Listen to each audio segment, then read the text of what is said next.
అందరికీ ప్రభాస్ గారిని చూడాలని ఉంది. ఇవాళ అనుకోకుండా కొన్ని టెక్నికల్ ఇష్యూస్ వల్ల కొంచెం డిలే అయింది. మా వాళ్ళకి టైం చెప్పదా, కొంచెం అన్నీ పర్ఫెక్ట్గా చేతికి వచ్చాక టైం చెప్పమంటే టైం వేసారు. డెఫినెట్గా నేను చెప్తున్నాను, మీ అందరూ రేపు పండక్కి నేను యాక్చువల్గా ఏంటంటే కాళ్ళు ఎగరేసుకుంటారు, ఇట్లా చెప్పలేము. అవన్నీ ఏంటంటే ఈ ఈ ఈ కట్అవుట్కి చాలా చిన్న మాటలు అయిపోతాయి అవి.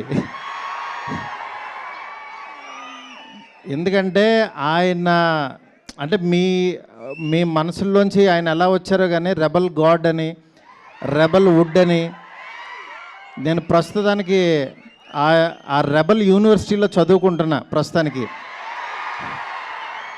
నన్ను 2 years బ్యాక్ ఆయన యూనివర్సిటీలోకి జాయిన్ చేసుకున్నారు.